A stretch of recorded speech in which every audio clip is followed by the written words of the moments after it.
Hi hello Bondada family రుచులకి స్వాగతం సుస్వాగతం. Today recipes బంగాళదుంప కుర్మా.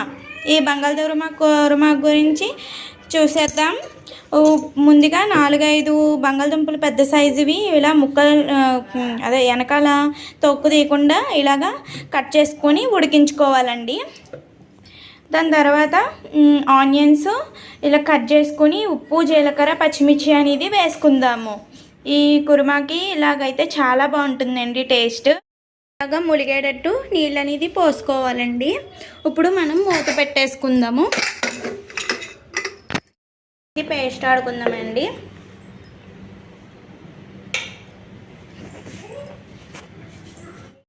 ఇలాగనేది ఆడుకోండి. కొద్దిగా ఆయిల్ వేసుకొని మినపప్పు ఆవాలు పచ్చెనపప్పు అనేది వేగించుకోండి. తర్వాత కొద్దిగా కరివేపాకు వేసుకోవాలండి. చూసారా అలా చిట్పట్లాడినాయో కరివేపాకు వేయడంతో. అలాగే ముందాడిన పేస్ట్ ఉన్నది కదండి, ఆ పేస్ట్ అనేది వేసుకుందాం. అయితే పేస్ట్ని అయితే వేసుకొని కలుపుకుందామండి.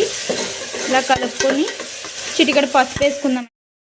కొద్దిగా పసుపుని వేస్తున్నానండి. చూడండి పసుపుని వేస్తున్నాను. కలుపుకోండి. పేస్ట్ ఇలా వేగిన తర్వాత ఇప్పుడు మనం ముందుగా బంగాళదుంపలు తొక్క వలుసుకొని పెట్టుకున్నామండి. ఇవి ఇందులోకి వేసేయడమేనండి.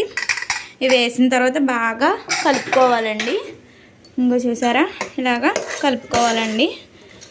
సరిపోతే ఉప్పు కొద్దిగా నూనె వేసుకోవాలండి. నాకైతే సరిపోయింది. ఇలా కలుపుకోవడమేనండి.